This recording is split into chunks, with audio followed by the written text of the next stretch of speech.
किसानों का बन के पसीना, सींचता है धरती का सीना। मेहनत का तेरी हक दिलवाने, नई तकनीक नई खोज बताने।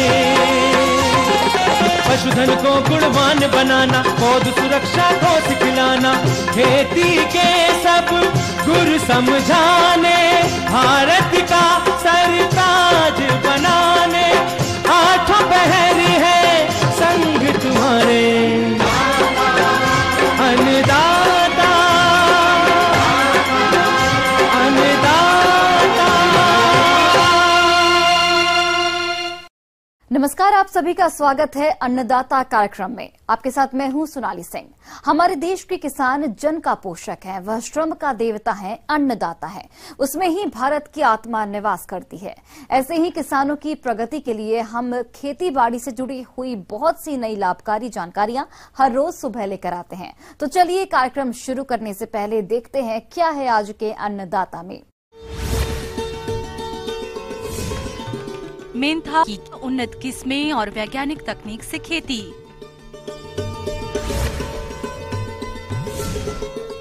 अमरूद से जेली बनाकर किसान कमा सकते हैं अच्छा मुनाफा।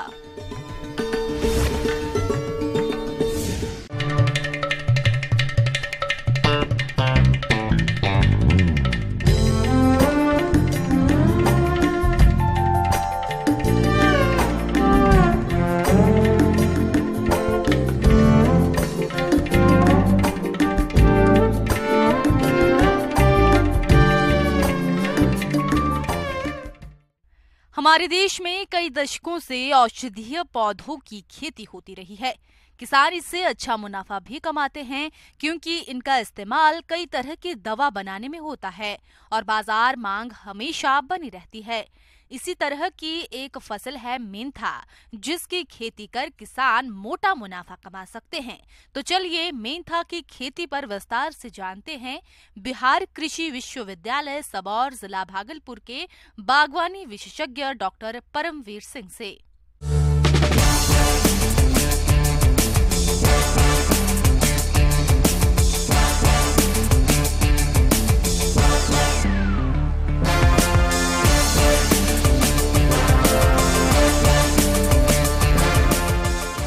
तो मेंथा की खेती करते समय आपको ध्यान रखना है, इसमें जो है आपका नमी वाली और थोड़ा गर्म तापमान में इसकी खेती अच्छे से की जा सकती है।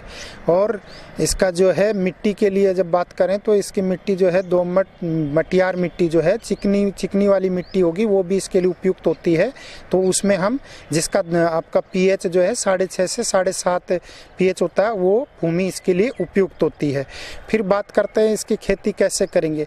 तो इसकी खेती करने के लिए इसका प्रोपोगेशन जो है वो सकर्स के द्वारा होता है। छोटे छोटे सकर्स को हम कटिंग करके उसको इसकी खेती कर सकते हैं। मेंथा की खेती की तकनीक में आज काफी बदलाव आया है, जिससे लागत खर्च में कमी तो आई ही है, उत्पादन भी बढ़ा है। वैज्ञानिकों के प्रयोग के आधार पर मेंथा की रोपाई जड़ों की तुलना में पौधों से करना अधिक फायदे वाला होता है। इसके अलावा मेड़ों पर रोपाई करने से 25 से 30% जल की भी बचत होती है।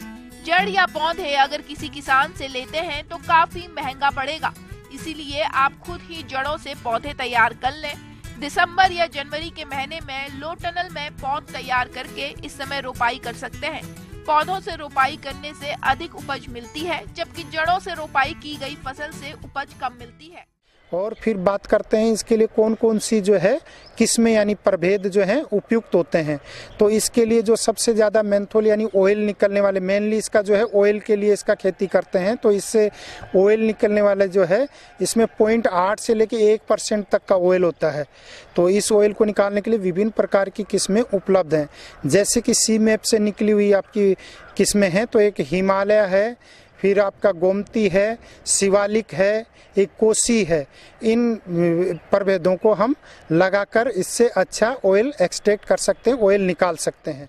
इसके तेल का उपयोग दवा से लेकर ब्यूटी प्रोडक्ट और खाने पीने की चीजों में होता है, इसलिए वैज्ञानिक इसकी खेती में रसायनों का उपयोग न करने की सलाह देते हैं। इसलिए रोपाई से पहले खेत की अंतिम जुताई के समय गोबर की खाद में ट्राइकोडर्मा और व्यूवेरिया वैसियाना मिलाकर प्रयोग करें। इससे फसल में लगने वाले रोग और कीटों पर काफी हद तक कंट्रोल होगा और जरूरी पोषक तत्वों की भी पूर्ति हो जाएगी। और इसके लिए जो बात करें तो हमको ज़्यादा से ज़्यादा, क्योंकि ऑयल इसका काम में लेते हैं, तो इसका हम ऑर्गेनिक करेंगे तो सबसे अच्छा है। तो इसके लिए हमको 300 से 400 क्विंटल आपका जो है सड़ी हुई गोबर की खाद हमको खेत में मिला देनी चाहिए, जिससे कि अच्छी फसल ले सकते हैं। खादों का प्रयोग करने के बाद मेड़ तैयार करें। मेड़ से मेड़ की दूरी 50 से 55 सेंटीमीटर रखें और पौधों की आपसी दूरी 25 से 30 सेंटीमीटर रखें। रोपाई करने से पहले पौधों या जड़ों को उपचारित अवश्य कर लें।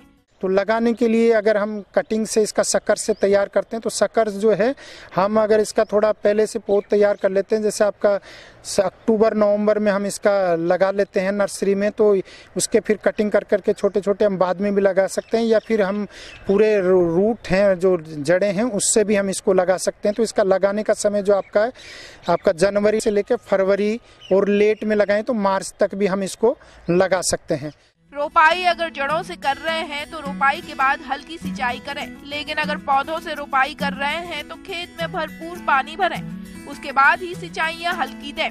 आप देखेंगे कि जड़ों से रोपाई की तुलना में रोपी गई फसल की बढ़वार तेजी से होगी और लगभग 60 से 65 दिन में पहली कटाई के लिए फसल तैयार हो जाएगी, जबकि जड़ों से रोपी गई फसल की पहली कटाई लगभग 100 दिन पर होगी। इससे लगभग 2 से 3 हार्वेस्टिंग यानी कि कटिंग हम उससे एक बार लगाने के बाद ले सकते हैं। और जब बात करते हैं हार्वेस्टिंग की, तो हार्वेस्टिंग जब इसका करते हैं तो फुल ब्लूम स्टेज होती है, उस टाइम हम इसको हार्वेस्ट कर लेते हैं 5 से 6 सेंटीमीटर छोड़ के ज़मीन से, और इसको हार्वेस्ट कर लेते हैं। अगर उत्पादन की बात करें तो 1 एकड़ एरिया में लगभग 1 कुंतल तक के तेल की उपज ले सकते हैं। यहीं अगर जड़ों से रोपाई किए हैं तो 10 से 15% तक उपज कम मिलेगी और लागत भी बढ़ जाएगी। इसलिए किसानों को सलाह है कि लागत को कम करते हुए अधिक उपज लेने के लिए पौधों से ही मेड़ों पर रोपाई करें।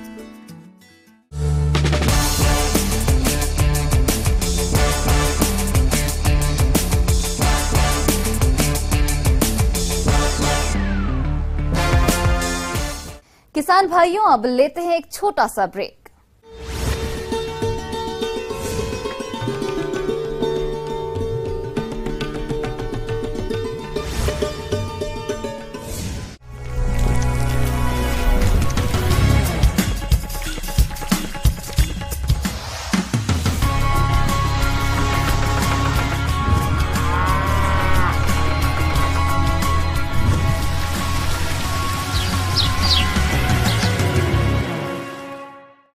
ब्रेक के बाद आप सभी दर्शकों का अन्नदाता में स्वागत है।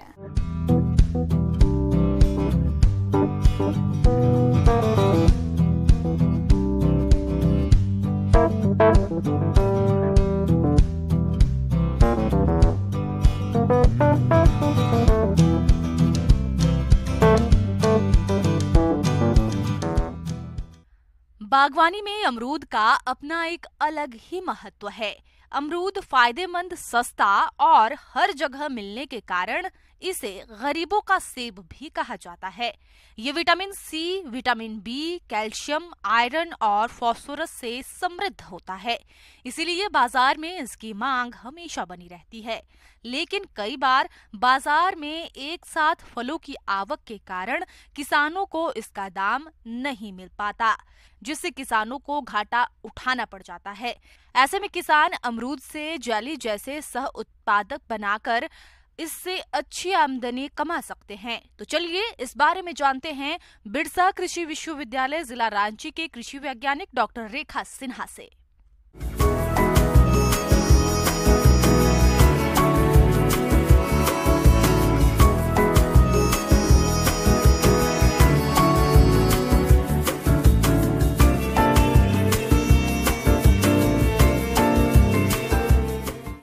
गांव में जब सीजन होता है तो अमरूद काफ़ी मात्रा में पाया जाता है, लेकिन कभी कभी क्या होता है कि अमरूद का मार्केट नहीं मिल पाता है, उतना वो बेच नहीं पाते हैं।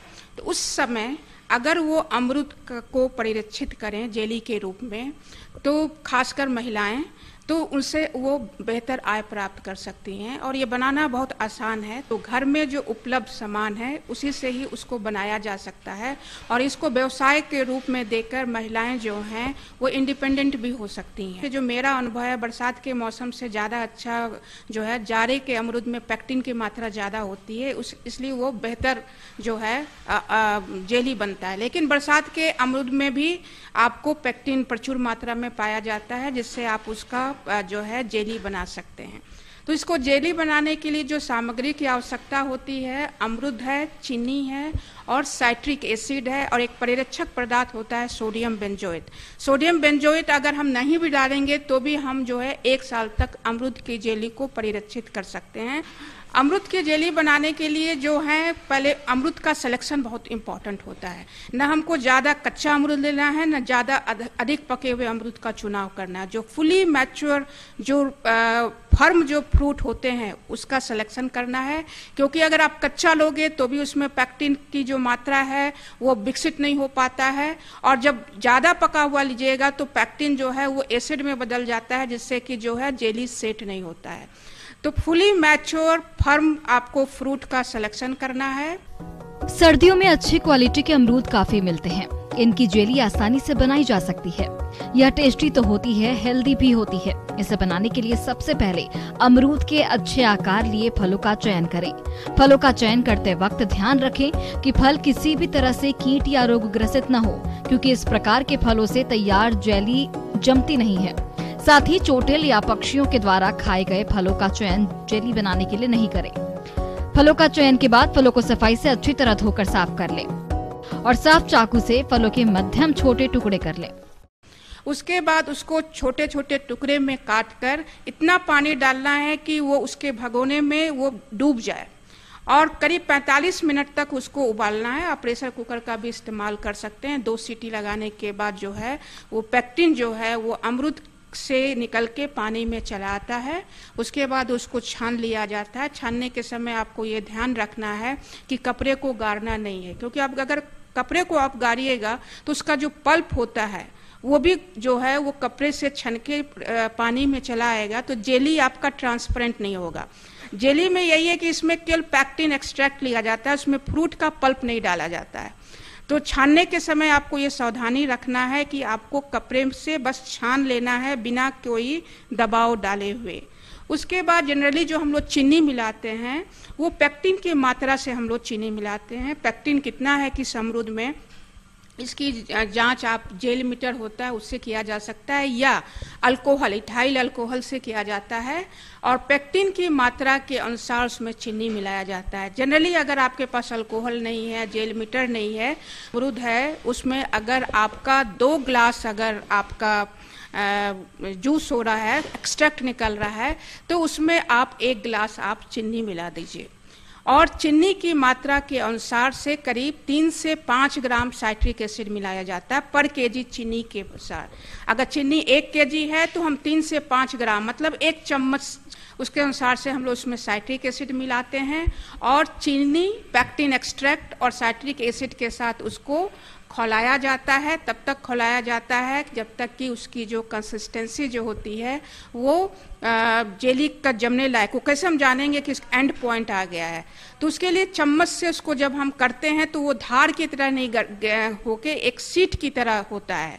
दूसरा जो टेस्ट हम लोग करते हैं कि जब जेली का एंड पॉइंट आता है तो बड़े बड़े बबल मिलने लगते हैं, उसमें से थोड़ा सा छींटा बाहर की ओर आने लगता है। क्योंकि जेली में क्या होता है कि अगर ज्यादा कम ही हुआ तो जेली सेट नहीं करेगी, ज्यादा होगा तो जेली जो है बहुत ज्यादा कड़ा हो जाता है। तो इसमें थोड़ा सा आपको टेक्निकल जो है उस एंड पॉइंट को पहचानने के लिए प्रिसिशन की आवश्यकता होगी। जब जेली गाढ़ी हो जाए तब तक कटोरी में पानी लें और इसमें जेली की कुछ बूंदें डालें। अगर जेली जमने लगे तो जेली तैयार है। जेली को बनाते वक्त ध्यान रखें कि जब भी जेली बनाए तो पतले तली वाले बर्तन का प्रयोग नहीं करें। जेली बनाते वक्त इसे बीच बीच में चलाते रहें। अगर आपको जेली रंग हल्का लग रहा है तो आप इसमें फूड कलर का इस्तेमाल कर सकते हैं। और जनरली 10 केजी अगर हम अमरूद लेते हैं तो 7 केजी के करीब उसमें जो है आपका जेली प्राप्त होता है। जनरली जेली कितना बनता है वो डिपेंड करता है चीनी की मात्रा पे और पेक्टिन की मात्रा पे। अगर पेक्टिन का अमाउंट अच्छा है तो चीनी के 1.5 गुना आपको जो है जेली जो है प्राप्त होगा। और ये जो है शहर में तो इसके पूरे घर में प्रचलित है, ब्रेड के साथ खाया जाता है, रोटी के साथ खाया जाता है। गांव में भी जो बच्चे हैं 1 से 5 साल के बच्चे जिसमें अंडर न्यूट्रिशन काफ़ी ज़्यादा है, तो अगर महिलाएं अपने जो बगीचे में अगर अमरूद हो रही हैं और सीजन में अगर उसको जेली की तरह प्रिजर्व करके बच्चे को रोटी में लपेट के अगर देंगी तो उनको बेहतर पोषण भी प्राप्त होगा। और महिलाएं संगठित अगर होती हैं और इसको अपना एक व्यावसायिक रूप अगर देती हैं तो उसके लिए हमसे इसका प्रशिक्षण प्राप्त कर सकते हैं। प्रशिक्षण आप जो हैं हर एक जिले में कृषि विज्ञान केंद्र भी है जहां पे होम साइंटिस्ट जो हैं वो इसका प्रशिक्षण देती हैं, तो अपने जिले के कृषि विज्ञान केंद्र से भी आप संपर्क कर सकती हैं।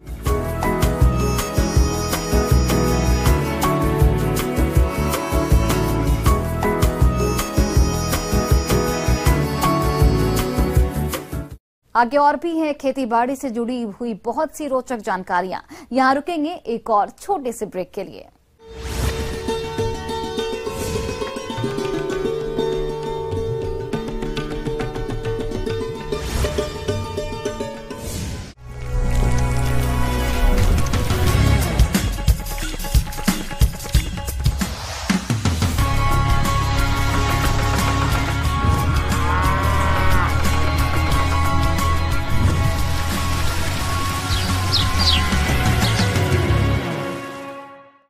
ब्रेक के बाद एक बार फिर से आप सभी दर्शकों का अन्नदाता कार्यक्रम में बहुत बहुत स्वागत है।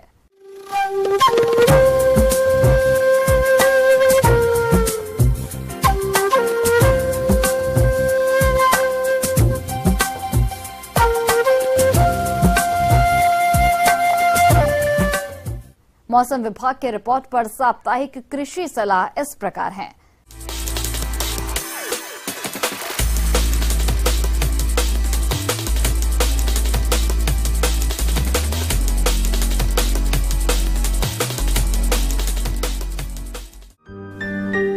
मौसम विज्ञान विभाग भारत सरकार और बिरसा कृषि विश्वविद्यालय रांची के द्वारा भेजे गए मौसम रिपोर्ट के अनुसार रांची और इसके आसपास के इलाकों में रहने वाले किसानों के लिए सलाह दी जाती है कि मौसम पूर्वानुमान की अवधि आने वाले दिनों में शुष्क मौसम रहने की संभावना है। आसमान साफ रहने की संभावना है। इसके अतिरिक्त हल्की तेज हवाएं चलने की भी संभावना है। मौसम के मिजाज को देखते हुए किसानों को सलाह है कि आने वाले दिनों में साफ वातावरण तथा कम नमी रहने की संभावना है। इसलिए सरसों की फसल में सफेद कीट रोग तथा दालों और सब्जियों में पाउडरी मिल्ड्यू के प्रकोप की संभावना है। यदि लक्षण नजर आते हैं तो सुझाए गए पौध संरक्षण उपायों को अपनाएं। जो किसान भाई कद्दू वर्गीय सब्जियों की खेती करना चाहते हैं वे जल्द से जल्द खेत की जुताई कर बीज को उचित दूरी पर थाले में लगाएं। जिन किसान भाई के पास गर्मा धान का बिचड़ा रोपने लायक हो गया हो वे रोपने की तैयारी करें। रोपा से पहले कादो करें तथा खेत की अंतिम जुताई के समय उर्वरक की पूरी मात्रा अच्छी तरह मिट्टी में मिला दें और पौधों की रोपाई करें। जो किसान भाई मूंग की खेती करना चाहते हैं वे खेत की तैयारी करें तथा इसकी उन्नत प्रभेद SML 688 का ही चुनाव करें। 1 एकड़ में बुआई के लिए 12 किलोग्राम बीज की आवश्यकता होती है। बीज को बोने से पहले अगर उपलब्ध हो तो राइजोबियम कल्चर से अवश्य उपचारित करें। जो किसान भाई अगात आलू की फसल लगाए हैं वे अपने फसल की परिपक्वता की अवस्था को देखते हुए खुदाई से 7 से 10 दिन पहले ऊपर का पत्ता काटकर हटा दें ताकि आलू सख्त और उसका छिलका भी भली भांति परिपक्व हो जाए। आलू की फसल के बाद खाली हुए खेतों में सिंचाई की सुविधा रहने पर विभिन्न सब्जियां जैसे फूल गोभी, बंदा गोभी, टमाटर, मिर्चा, बैगन, भिंडी एवं लत्तर वाली सब्जियों जैसे नेनुआ, झिंगी, कहू, करेला, ककड़ी, तरबूजा, खरबूजा आदि की खेती करने के लिए खेत तैयार करें।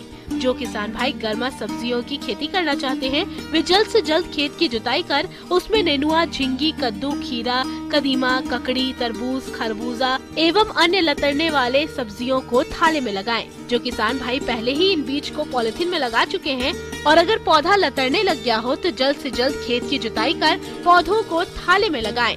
हर एक थाले में 2 से 3 पौधा पॉलिथीन को काट कर लगा दे तथा हल्की सिंचाई कर दे तथा थाले को पुआल से ढक दे।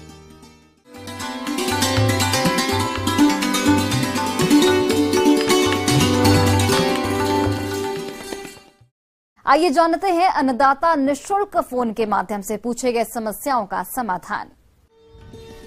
अन्नदाता निःशुल्क फोन संपर्क सेवा के माध्यम से पूछे गए प्रश्नों में से आज हमने जिस प्रश्न को कार्यक्रम में शामिल किया है उसे पूछा है ग्राम निधुआ, जिला बक्सर के कृषक राम प्रसाद राजभर ने।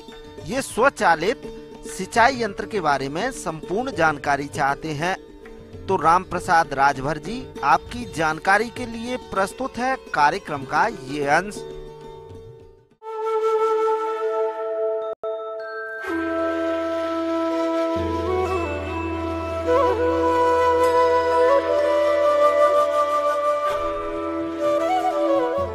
जल जो है हमारे सारे फसलों में उपयोगी है, चाहे वो धान है, चाहे गेहूं है, चाहे सब्जी है। तो इसके लिए हमें क्या करना है कि सिंचाई की पद्धति को और बेहतर बनाना है। उसके लिए जो हमारा इरिगेशन सिस्टम है उसे हमें एडवांस करने की ज़रूरत है, उसमें जो है कुछ सुधार करने की ज़रूरत है। उसमें हम ये कर सकते हैं कि स्वचालित जो इरिगेशन सिस्टम है उसे हम अपने खेतों में लगा सकते हैं, जिससे किसान भाइयों एवं बहनों को जो है बहुत लाभ होगा। सिंचाई जो है एक बहुत महत्वपूर्ण चीज़ है खेती के लिए।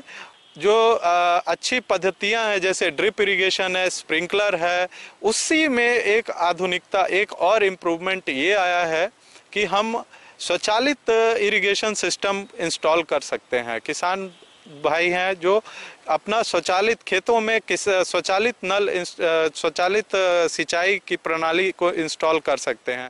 ये एक बेहद नई सिंचाई प्रणाली है जिसमें सेंसर की मदद से मिट्टी में उपलब्ध नमी की मात्रा के आधार का पता कर स्वतः ही पौधों की जड़ों के पास पानी को ड्रिप सिंचाई की मदद से दे दिया जाता है। स्वचालित ड्रिप सिंचाई प्रणाली में प्रयोग होने वाले सेंसर आधारित ऑटोमेटिक ड्रिप इरिगेशन सिस्टम में मुख्यतः पारंपरिक ड्रिप सिंचाई में उपयोग होने वाले उपकरणों के साथ साथ एक सिंचाई controller, motor, relay, solenoid valve, timer या नियंत्रक, सिंचाई के वाल्व, भूमिगत पाइपें, छिड़काव करने वाला सिर व मृदा नमी सेंसर को भी उपयोग में लिया जाता है।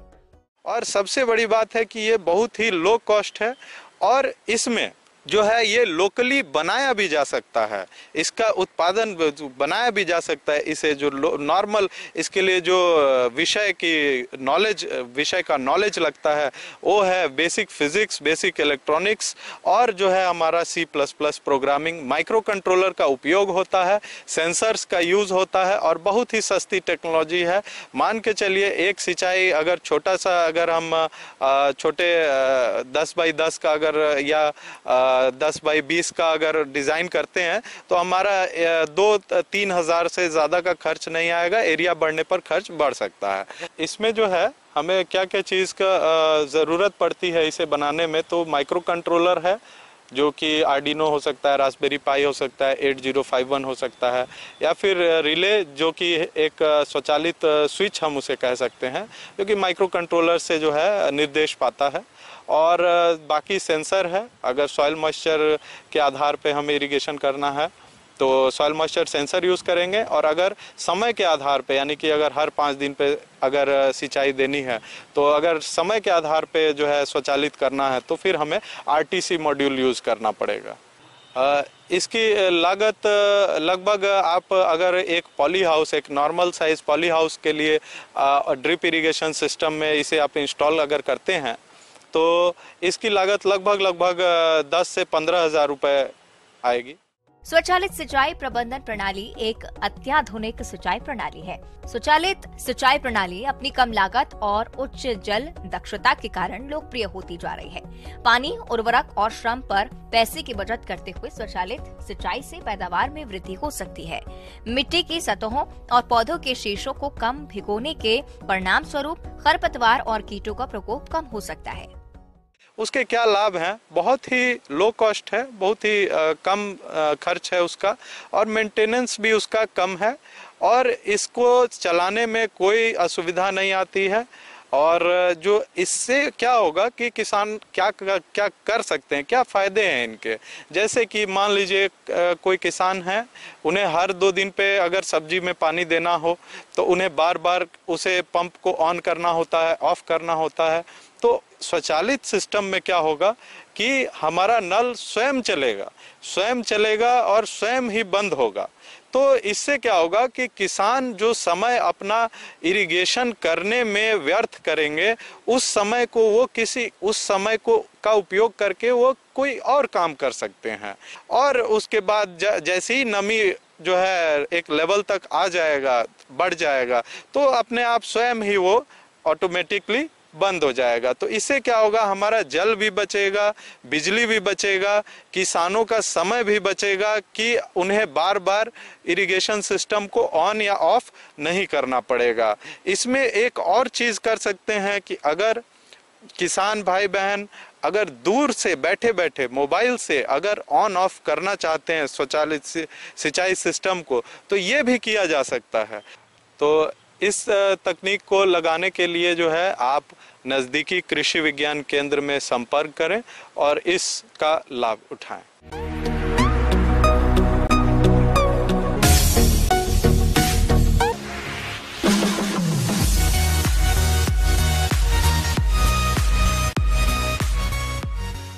एक नजर डालते हैं राज्य के कुछ मंडियों के प्रमुख फसलों के बाजार भाव पर।